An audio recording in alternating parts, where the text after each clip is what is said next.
Assalamualaikum warahmatullahi wabarakatuh.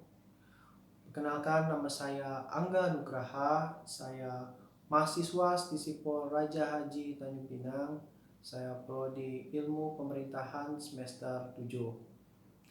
Baiklah, kali ini saya akan menjelaskan gambaran piramida kekuasaan model tipe kasta, tipe oligarki, dan tipe demokratis.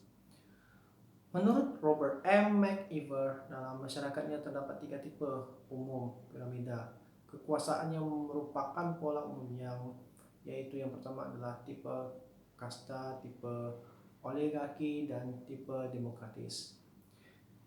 Yang pertama adalah tipe kekuasaan kasta, yang dimana yaitu sistem lapisan kekuasaan dengan garis-garis pemisah yang tegas dan kaku. Tipe semacam ini biasanya dapat dijumpai pada masyarakat-masyarakat yang berkuasa, yang dimana hampir-hampir tidak terjadi gerak sosial yang vertikal. Garis-garis pemisah antara masing-masing lapisan hampir tidak mungkin ditembus.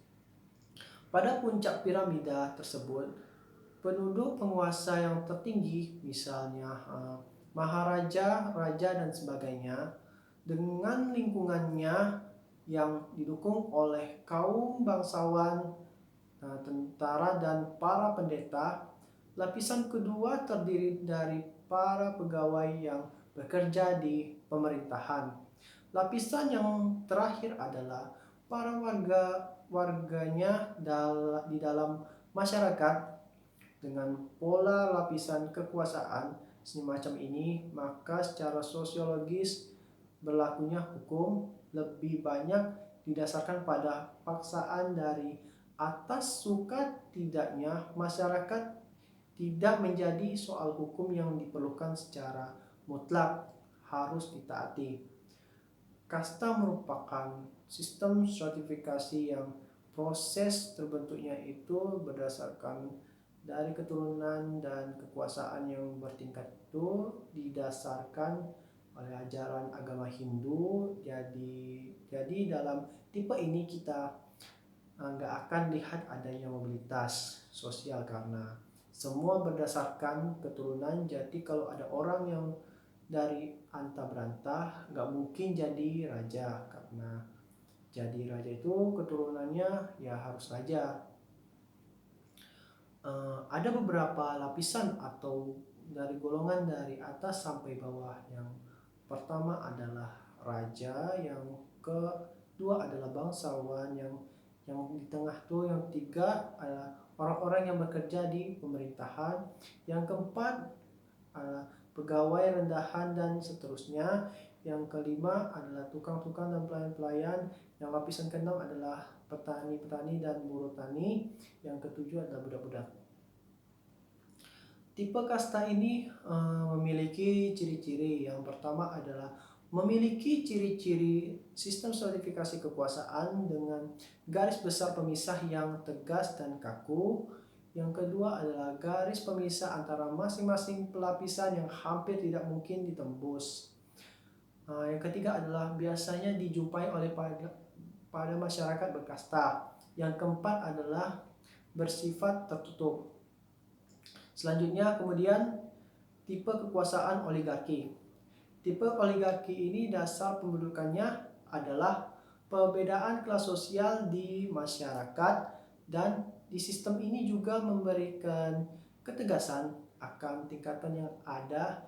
Ini sebenarnya hampir sama kayak sistem kasta, karena cara untuk mendapatkan posisinya itu adalah keturunan, sehingga nggak mungkin untuk terjadinya suatu perpindahan atau mobilitas sosial yang merupakan lapisan kekuasaan yang masih mempunyai garis-garis pemisah yang tegas. Akan tetapi dasar perbedaan kelas-kelas sosial yang ditentukan oleh kebudayaan masyarakat tersebut, terutama dalam hal kesempatan yang diberikannya kepada para warga masyarakat untuk memperoleh kekuasaan-kekuasaan yang tertentu. Bedanya dengan tipe yang pertama, yang adalah walaupun kedudukan para warga pada tipe kedua ini masih didasarkan pada kelahiran atau disebut dengan ascribed status, akan tetapi individu tersebut masih diberi kesempatan untuk naik dalam kedudukan sosialnya. Di setiap lapisan dapat juga mempunyai lapisan-lapisan yang lebih khusus lagi. Sedangkan yang perbedaan antara satu lapisan dengan lapisan lainnya tidak begitu mencolok, di mana terutama orang-orang dari kalangan industri, perdagangan, dan keuangan memegang peranan yang lebih penting. Tipe semacam ini dijumpai pada masyarakat-masyarakat feodal yang telah berkembang. Ada beberapa lapisan golongan dari atas sampai bawah. Yang pertama itu adalah raja atau penguasa. Yang kedua adalah terdiri atas bangsawan dari macam-macam tingkatan. Yang ketiga, lapisan ketiga itu terdiri atas pegawai tinggi sipil dan militer, orang-orang kaya, pengusaha, dan sebagainya.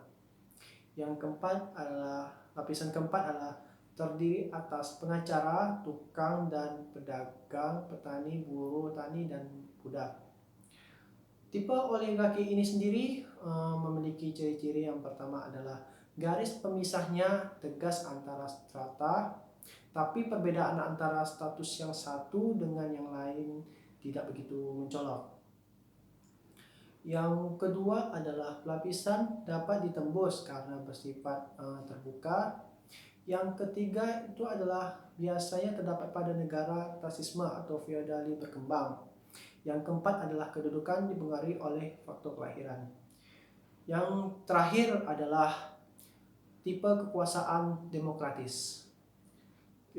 Tipe demokratis itu lebih menunjukkan pada garis-garis pemisah antara lapisan-lapisan yang sifatnya mobile atau bergerak sendiri. Kelahiran tidak terlalu menentukan kedudukan seorang. Yang terpenting itu adalah kemampuan dan kadang-kadang juga faktor keberuntungan. Pada tipe ini, hukum secara sosiologis diarahkan pada suatu keseimbangan antara keinginan dari penguasa dengan kepentingan-kepentingan masyarakat luas. Walaupun keseimbangan ini tersebut merupakan suatu yang ideal, akan tetapi tidak menutup kemungkinan bahwa hal tersebut itu dapat terjadi. Tipe demokratis ini bentuk demokrasi stratifikasi sosial politik yang sering digunakan di masyarakat di dunia. Bahkan demokrasi ini sudah menjadi paham yang dianut oleh masyarakat, karena di sini ada mobilitas, ada kebebasan, jadi nggak selalu dari keturunan juga. Tapi ada beberapa, kemudian ada beberapa lapisan atau golongan dari atas sampai bawah. Yang pertama adalah terdiri atas pemimpin politik, pemimpin partai, orang kaya, pemimpin organisasi besar. Yang kedua adalah terdiri atas pejabat-pejabat administratif, kelas-kelas atas dasar kelahiran atau disebut dengan executive class. Yang ketiga adalah terdiri atas ahli-ahli teknik, petani dan pedagang. Yang lapisan keempat adalah pekerja rendahan atau petani rendahan juga. Tipe demokratis ini juga memiliki ciri-ciri juga. Yang pertama adalah adanya pemisah antara lapisan yang sifatnya bergerak. Yang kedua adalah faktor kelahiran tidak menemukan kedudukan seseorang. Yang terpenting itu adalah kemampuan dan kadang-kadang faktor keberuntungan. Itu saja yang saya sampaikan. Jika ada terlebih kurang, saya mohon maaf. Dengan billahi taufik wal hidayah. Wassalamualaikum warahmatullahi wabarakatuh.